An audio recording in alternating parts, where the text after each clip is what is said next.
পঞ্চম রমজানের ইফতারে আমি কি আয়োজন করলাম সেটা নিয়ে আজকের ভিডিও। আসসালামু আলাইকুম এভরিওয়ান, সবাই কেমন আছেন? আলহামদুলিল্লাহ সবাই ভালো আছেন। তো সবার কেমন যাচ্ছে দিনকাল রমজানে? তো এবারকে রমজান অনেক বেশি শান্তির। আমি আজকে রান্না করব এখানে পাস্তা। তো আমি গরম পানিতে একটু লবণ আর তেল দিয়ে সিদ্ধ করে নিয়েছি, এখানে ডিম সিদ্ধ করে নিয়েছি। এখানে গরম পানিতে আমি গুঁড়া দুধ আর চিনি মিক্স করে নিব। এখানে আমি চিয়া সিড ভিজিয়ে নিচ্ছিলাম আর দিয়েছি কিশমিশ। এটা আমি কিছুক্ষণ ভিজিয়ে রাখবো। আর এই যে এখানে রান্নার প্রস্তুতি নিচ্ছিলাম। তারপর একটা ডিম পোচ করে নিচ্ছিলাম, এটা একদম ভেঙে নিব। একদম হালকাভাবে এটাকে ভেজে নিব, বেশি কড়া করে ভাজবো না। এখন আমি অল্প একটু সামান্য তেলে পেঁয়াজ কাঁচামরিচ ভেজে নিলাম। তারপরে পানি ঝরিয়ে রাখা পাস্তা দিয়ে দিলাম সয়া সস, টমেটো সস আর গরম মশলা গুঁড়া আর ম্যাগি মশলা। এখন সব কিছু একসাথে মিশিয়ে নিব। এখন দিয়ে দিলাম ডিম।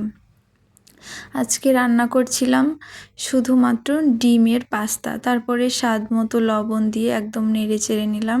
লাস্টের দিকে আমি ধনিয়া পাতা দিয়ে দিব। আজকে হঠাৎ করে মনে হচ্ছিল যে একটু পাস্তা রান্না করি, তো রান্না করে নিলাম। পাস্তাটা আমার ভীষণ প্রিয়।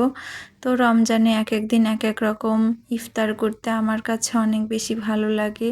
এই রোজা আসার পর থেকে মনে হয় একদিন কি 2 দিন ভাত খেয়েছি। এই তো আমার পাস্তা রেডি। তারপর আমি বেসন গুলিয়ে নিব। এখানে বেসন, চাউলের গুঁড়া, মরিচের গুঁড়া, হলুদের গুঁড়া, তারপরে ধনিয়ার গুঁড়া, বেকিং পাউডার দিয়ে গুলিয়ে নিয়েছি। এখানে আমি সবজির একটা চপ বানাবো। এখানে সবজি দিয়ে সুন্দর করে আমি আলুর মতো গোল গোল করে শেপ করে এখানে চামচের সাহায্যে মাত্র 4 পিস চপ বানিয়ে নিব আমি। যেহেতু একা, এখানে আমি ডিম কেটে ছোট ছোট টুকরা করে এখানে ধনিয়া, কাঁচামরিচ, পেঁয়াজ এই ব্যাটারে মিশিয়ে নিয়েছি। এই পাকোড়াটা আপনারা যারা কোনো দিন খাননি এইভাবে একদিন বানিয়ে খাবেন। ডিমের এইভাবে পাকোড়া বানালে অনেক বেশি মজা হয়। আমি তো আজকে সব কিছু বাদ দিয়ে শুধু এটাই খেয়েছি। এই তো দেখুন একদম মাখিয়ে নিয়েছি। এখানে একটা ডিমের পাকোড়া বানাচ্ছিলাম। ডিমের চপ বা পাকোড়া আপনারা তো অনেকভাবে খেয়েছেন, তবে এইভাবে একদিন খেয়ে দেখবেন, সত্যি অনেক বেশি মজা। এটা একদম ফুলে গোল গোল হয়ে গিয়েছিল। আমি একদম ক্রিস্পি করে মিডিয়াম টু লো হিটে এটাকে ভেজে তুলে নিচ্ছি। তো একটা ডিমে অনেকগুলাই হয়েছিল, তো আমি অনেক ভাজা পোড়া বানিয়ে ফেলেছি।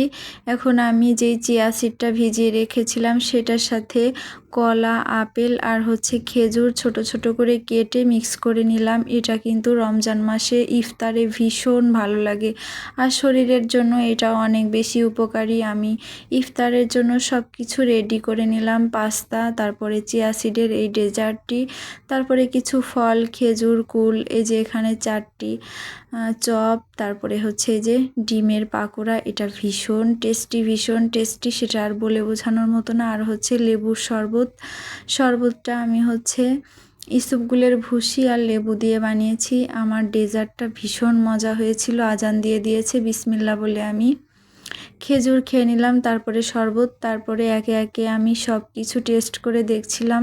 তবে রমজান মাসে কোনো দিনই আমার লবণের উল্টাপাল্টা হয়নি, প্রতিদিনই সব রান্নাই পারফেক্ট হয়েছিল। তো সবাই ভালো থাকবেন, সুস্থ থাকবেন, আমার ভিডিও দেখবেন। আসসালামু আলাইকুম।